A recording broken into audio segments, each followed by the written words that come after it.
안녕하세요. 체코 프라하에서 사역하고 있는 박영화 목사입니다. 우크라이나를 돕는 사역에 이렇게 마음과 뜻과 또 기도와 또 후원으로 함께 해주셔서 참 큰 힘이 되고 또 저한테 엄청난 동력이 되어서 계속해서 이 사역에 집중할 수 있도록 만들고 있고 또 여러분들의 기도와 그 마음이 이곳 현장에서는 실제적으로 큰 능력들로 그리고 여호와 이레로 역사하고 있어서 항상 생각할 때마다 감사가 넘치고 또 힘이 납니다. 이 자리를 위해서 다시 한번 감사를 드립니다. 네, 이번 4월 10일 주일 오후 2시쯤에 프라하에서 출발을 합니다. 베를린서 온 성악가 그리고 바이올리니스트 그 가정하고 그다음에 대형 밴을 갖고 계신 그 분이 아내와 함께 모든 물품들을 나르는데 함께 하시겠다고 하셔서 5명이 출발을 하고요. 먼저는 폴란드 국경을 넘어서 카토비체에 갑니다. 그곳에서 1박을 하면서 카토비체에 계신 선교사님 중에 난민 사역하는 분이 계세요. 그래서 그분을 만나서 잠시 교제하고 그 다음에 월요일 날 11일 날 폴란드와 우크라이나 국경으로 갑니다. 그곳에는 우크라이나 교단에서 관리하고 있는 창고가 하나 있는데 그곳에다가 침낭 300개를 내려둡니다.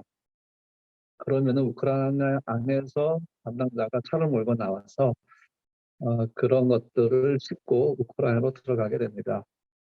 그곳에 침낭을 내려두고 곧바로 남쪽으로 내려가서 슬로바키아로 가는데 그 사이에 지금 그 우크라이나 서쪽에서 일하시는 우크라이나 군목 한 분이 계시는데 그분의 연락처를 받고 그분하고 소통이 되면 아마 폴란드에서 슬로바키아 가는 여정에 국경지대에서 다시 그분을 만나서 통조림 고기 그다음에 아, 성냥 이런 것들을 요청하셨기 때문에 그런 것들을 많이 준비해서 전달하고 슬로바키아 미알로우치로 내려갑니다.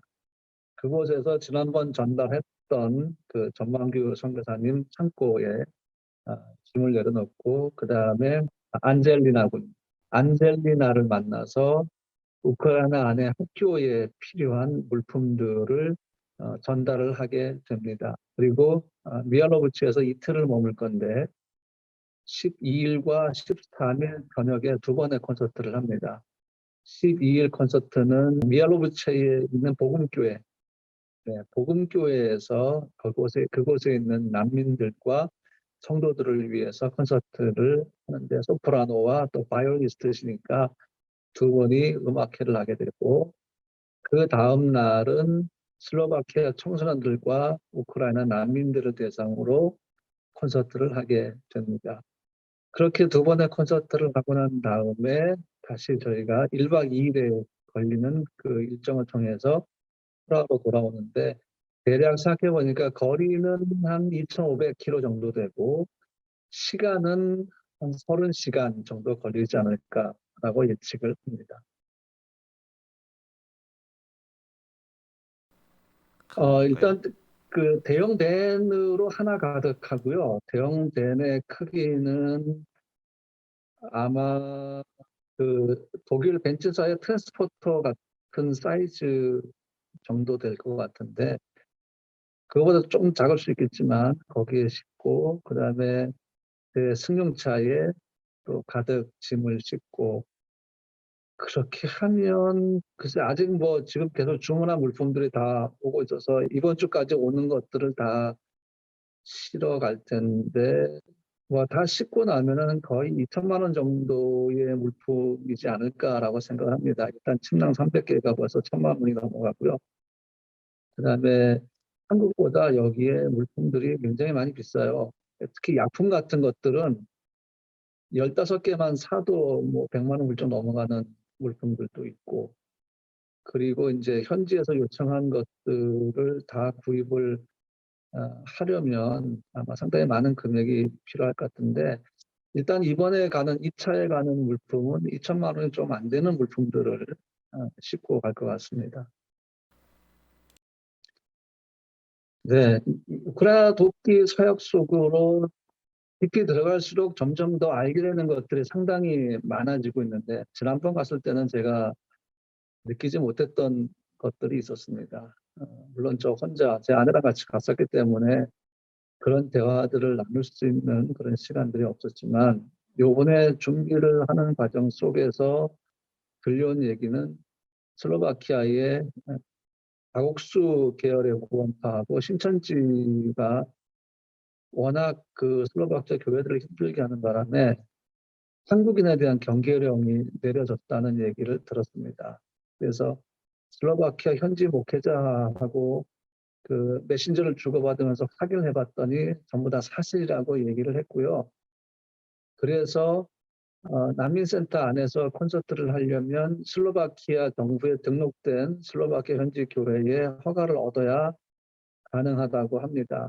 그런데 사실 슬로바키아와 우크라이나 국경 상황은 계속 바뀌고 있는 상황이어서 예를 들어서 뭐 지금 그런 그 허가를 받아야 한다고 하지만 막상 다음 주에 갔을 때는 또 어떻게 바뀌어 있을지도 모르고, 또 그 난민센터는 국경을 넘어온 난민들이 24시간만 체류할 수 있는 곳이어서 어떻게 될지는 사실 잘 모릅니다. 분명한 사실은 구원파와 신천지를 통해서 슬로바키아 교회가 상당히 경계를 하고 있고 조심스러워하고 있어서 이단이 아닌 우리 같은 정통 교단에 속해 있는 목회자나 사람들이 더 깊이 있게 들어가서 현지인들을 만나거나 난민들을 만나서 사역하는 데는 상당한 어려움이 있지 않나 라는 것을 알게 됐습니다. 정확한 거는 이제 이번에 가서 제가 알아봐야 되는데, 체코 상황을 보고 또 동유럽 쪽의 상황을 보면 두 가지 다 같습니다. 이미 들어가 있었고요. 전쟁을 기회로 해서 그냥 뭐 제 생각입니다만 물질과 또 다양한 용품들을 가지고 접근을 하면서 아마 포기하는 것이 아닌가라는 생각을 해봅니다. 이미 뭐 프라하도 예전부터 구원파 있었고 신천지 때문에 또 힘들어하는 상황이고, 체코 교회, 교단 교회들도 지금 경계를 하고 있고, 또 제가 알고 있는 체코 청년도 오랫동안 보지 않았던 친구가 연락이 왔는데 알고 보니 신천지라고 하는 얘기를 제가 이틀 전에 들었습니다. 어떻게 돼야 할지 모르겠다고 저한테 상담을 한 적이 있어서 유럽 현지인들에게 신천지의 포교 전략이 계속해서 진행이 되고 있는 상황이고, 이미 신천지에 대해서 이 유럽 쪽에서 정보들이 있기 때문에 특히 이제 지난번 코로나 사태 터지면서 신천지 문제가 터졌을 때 그 뉴스들이 유럽으로 많이 전해져서 일단 신천지 그러면 굉장히 경계부터 하는 상황입니다. 이번에 가면 좀 정확하게 알아볼 생각입니다. 얼마 전에 시가지 광장에서 러시아인들이 모여서 시위를 한 적이 있어서 거기 가서 저도 이제 취재를 하고 그다음에 상황들을 이렇게 봤는데, 러시아인들이 다 푸틴은 아니거든요. 그래서 어, 전쟁을 반대하고 푸틴을 반대하는 러시아인들이 굉장히 많습니다. 참 묘한 게 뭔가 하면 체코인 중에도요 친러파들이 있습니다. 친러시아파들이 있다는 거죠. 물론 많지는 않지만 이것을 어떻게 우리가 뭐 규정하거나 아니면 제어할 수 있는 수준은 아닌 것 같습니다. 여기는 개인의 자유를 굉장히 존중하는 그런 나라이기 때문에 친러 아니면 반러 그렇게 성향을 갖고 있어도 각자가 이제 시위를 할 수 있는 그런 상황인데, 제가 얼마 전에 경험했던 거는 반러주의자들, 러시아니면서도 전쟁 반대하고 푸틴 반대하는 사람들의 시위였습니다. 사실 대부분의 러시아인들이 이번 전쟁을 반대하고 있습니다. 푸틴에 대해서도 반대하고, 또 어떤 사람은 모스크바 탈출한 이유 중에 하나가 표현의 자유를 억압하기 때문이다, 그렇게 얘기를 저에게 하기도 했고요. 그래서 체코 안에 그 러시아인들에 대한 그 정서는 처음 전쟁이 시작했을 때만큼은 아닙니다. 그러니까 이제 러시아들이 반대를 하고 반대 시위를 하니까 이제 인식이 좀 달라지는 것이겠죠. 그래도 여전히 러시아에 대해서 그렇게 썩 좋은 감정은 아니고, 또 한 가지는 벌써 이제 한 달이 넘었지 않습니까? 한 달이 넘었기 때문에 난민들에게 집중해야 하는 그 시간들이 벌써 거의 40일 정도 가까이 돼가고 있다 보니까, 한 가지 우려스러운 일들은 이게 더 장기화될수록 이 정도의 관심과 열정이 유지될 수 있을 것인가 하는 염려죠. 사실은 폴란드에서 들려온 얘기에 의하면 이제 폴란드 내부에서 거기서 뭐 엄청나게 많은 어, 난민들이 들어와 있기 때문에 폴란드 현지인들 사이에서도 불만의 소리가 나온다는 소식을 제가 현지 선교사를 통해서 들었습니다. 이제 장기화되면 아마 그런 일이 나지 않을까. 뭐 아직까지 체코는 정부 차원에서 계속해서 난민들 지원하고 있고, 또 필요한 것들 다 공급하고 있고, 또 사회나 기업이나 열심히 돕고 있습니다. 그런 상황은 변함이 없는데, 제 생각은 동력은 무엇인가 하면, 동력은 잠깐 도와주는 것뿐이 아니라 끝까지 함께 서 있는 것이죠. 그 옆에 같이 서 있는 주는 것만으로 해도 진정한 동력이고 위로라고 생각을 합니다. 그런 의미에서 I stand 우크라이나, We stand 우크라이나라는 그런 구호가 굉장히 동력에 대한 위로에 대한 합리적인 구호라고 생각을 합니다. 일단은 난민들이 많이 들어오고 있는 그 폴란드, 그다음에 슬로바키아, 루마니아, 그다음에 헝가리 쪽은 여전히 난민들을 돕고 있지만 조금씩 한계가 보이기 시작합니다. 너무 많이 들어오니까 이제 4,300만 명 중에 380만 명, 거의 400만 명만 들어왔습니다. 여전히 그 10배가 되는 사람들이 우크라이나 안에 남아있죠. 물론 다 나오지는 않을 거겠지만 가장 좋은 방법은 체코도 마찬가지고 폴란드도 마찬가지인데 전쟁이 빨리 끝나기를 지금은 더 기다리고 있는 상황입니다.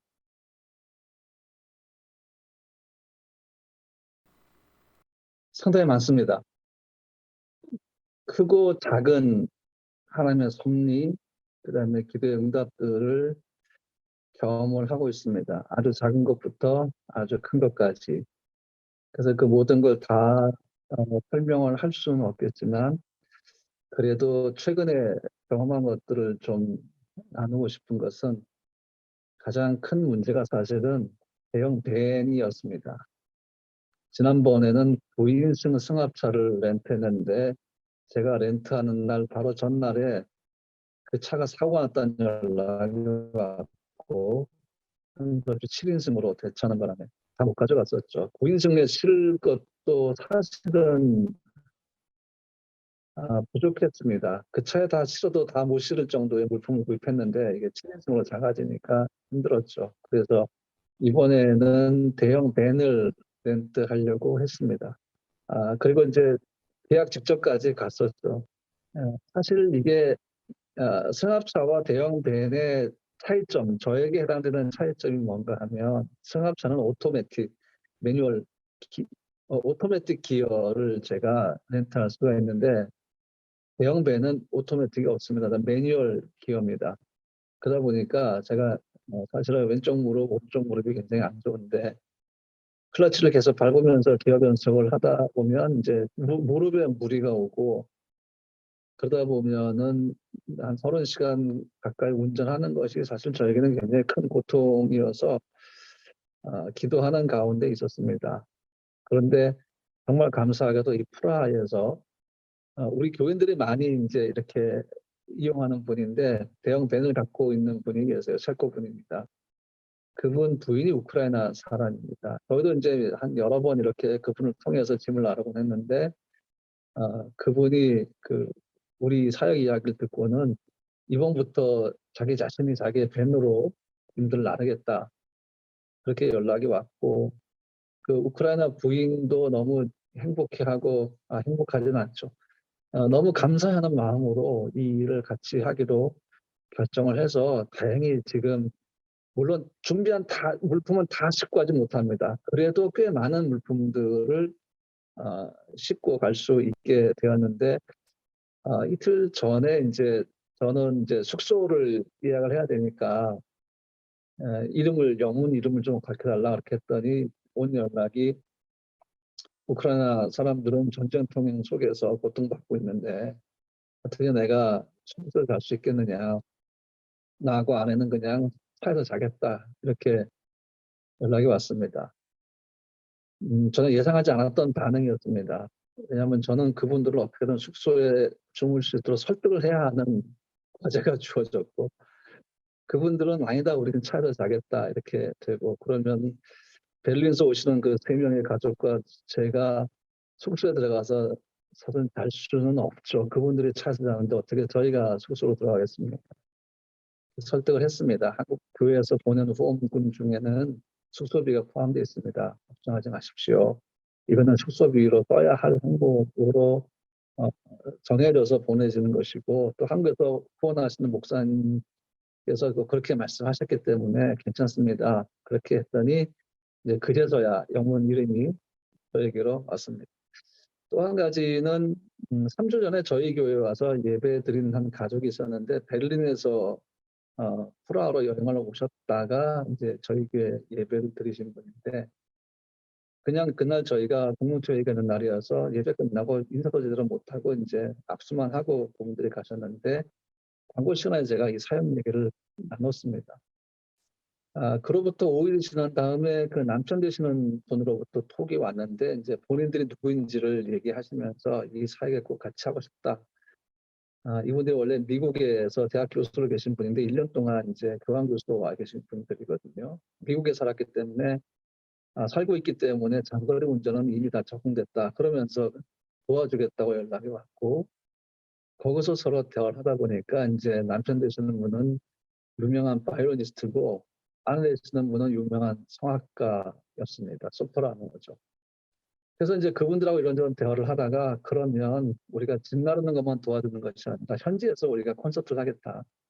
30분 정도라도 우리가 난민들을 위해서 하겠다라고 얘기를 이제 저에게 해주니까 저는 너무 감사했습니다. 하나님이 이렇게까지 확장시키시는구나. 예측할 수 없었던, 기대하지 않았던 이런 선물을 주시는구나. 그렇게 해서 콘서트를 만들어내기 시작했습니다. 현재 연락을 하고 그러면서 이제 콘서트를 드디어 만들었고요. 그래서 다음 주 주일날 가게 되면 12일 날과 13일 날 2번 현지 슬로바키아 미알로 축제에서 선서를 합니다. 첫 번째 콘서트는 그 복음교회에서 난민들과 그 성도를 위한 콘서트고, 그 다음 날은 슬로바키아 청소년들과 그다음에 우크라이나 난민들을 위한 콘서트, 그렇게 2번의 계획이 잡혔고, 난민센터 안에서의 공연은 사실은 거의 불가합니다. 지금 이번 주에 프라하에 와서 콘서트 하게 될 한국 콘서트 팀도 난민센터에서 거절당했습니다. 거기서도 그래서 못하게 되었고요. 제가 간다고 해서 이것이 어떻게 해결될 수 있는 방법은 없을까 이제 기도는 하고 있는데, 허락이 되면 들어가서 하고요. 아니면 그냥 슬로바키아 2번의 콘서트를 하는 걸로 마무리를 지으려고 합니다. 그리고 이제 이번 주에 한국에서 오는 그 콘서트 팀들이 있어요. 물론 이제 저와 같이 동력하는 분들이 만들어낸 팀이어서 프라하는 제가 이제 책임지고 콘서트를 추진해야 되는데, 그래서 이제 교회 2곳하고 그다음에 바치사프 광장에서 지금 콘서트 할 수 있도록 다 일이 다 만들어졌습니다. 그런데 마지막 날에 하게 될 교회는 우크라이나인들하고 러시아인들이 같이 다니는 교회입니다. 그러다 보니까 한 2주 동안의 그 콘서트 일정 중에 마지막 프라하 콘서트의 마지막 콘서트 장소가 피스 콘서트, 평화 콘서트라는 이름에 합당하게 러시아인과 우크라이나인들이 함께 있는 교회에서 함께 모인 자리에서 평화를 얘기하고 샬롬 우크라이나를 얘기하면서 할 수 있게 된 것입니다. 전혀 예상하지 못했던, 예측하지 못했던 하나님의 섭리들이 이루어지는 것을 계속해서 보고 있습니다. 더 많은 사실 이야기들이 있어요. 이거를 다 나눌 수는 없지만, 그 기도가, 한국에서의 기도가 현지에서는 다 표현할 수 없을 정도의 응답으로, 능력들로 지금 나타나고 있습니다. 이것을 다 제가 어떻게 나눌 수 있을지 잘 모르겠고, 어떤 거는 제가 좀 나이가 있다 보니까 작은 어떤 그런 일들은 이제 잊어버리는 일들도 사실 생기는데 이제 기도하고 있어요. 좀 지혜를 주셔서 다 기억나게 해주십시오. 다 기록하게 해주십시오. 그 정도입니다. 그러니까 제가 다 기억할 수 없을 정도의 크고 작은 하나님의 능력들이 현지에서 지금 나타나고 있고, 슬로바키아를 또 하나님께서 풀어가시는 일들이 있었어요. 제가 할 수 없는데 하나님이 다 풀어가시는 일도 사실 있었는데, 이 부분은 또 나중에 나눌 수 있도록 하겠습니다.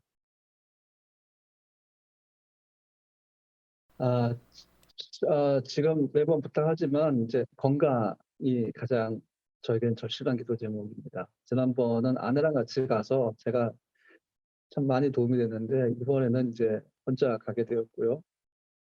저랑 같이 가는 분들은 제 가족이 아니어서 제가 리드해야 하는 입장이죠. 사실 30시간의 운전 쉽지 않습니다.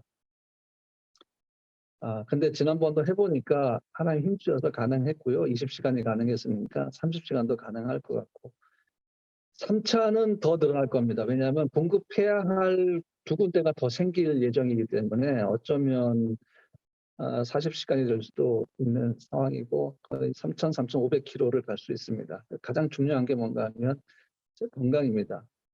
제가 갖고 있는 기저질환도 하나님이 책임져 주시고, 그리고 힘을 주시고 피곤치 않게 해주시고, 또 제가 운전할 때 가장 힘든 부분이 이 눈입니다. 계속 눈물이 나거나 뭐 하여튼 좀 이렇게 안구 건조증 그렇대서 사실 제가 눈 상태가 그렇게 좋지는 않은데, 하나님 제 눈을 보호해 주셔서 건강시켜 주시고, 또 그러니까 머리부터 발까지 특히 무릎이나 그 외에 안 좋은 부분들을 보호해 주셔서 전혀 지장 없게 해달라는 기도가 사실 제게는 필요하고, 또 한 가지는 슬로바키아 갔을 때, 또 폴란드 갔을 때 이단들이 지금 어떻게 활동을 하고 어떻게 방해를 하고 어떻게 포교를 하고 있는지를 좀 자세하게 알아볼 생각을 하고 있습니다.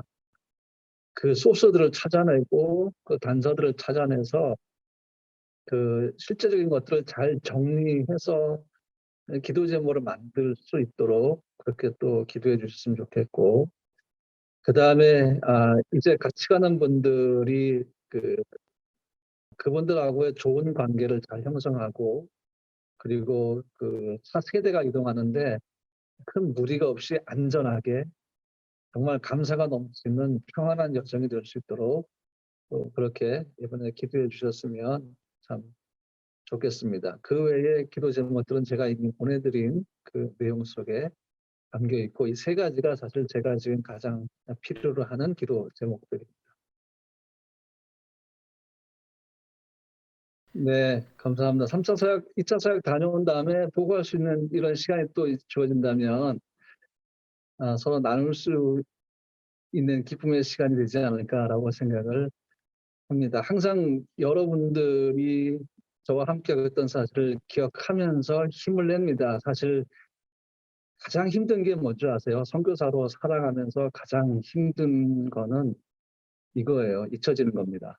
선교사인데 하나님은 분명히 기억하시지만 잊혀지는 겁니다. 기도하는 사람들로부터, 동역하는 사람들로부터, 도와줄 수 있는 사람들로부터 잊혀지는 거, 이거 참 힘듭니다. 그런데 여러분들이 저와 함께 해주신다는 것은 기억하고 있다는 거죠.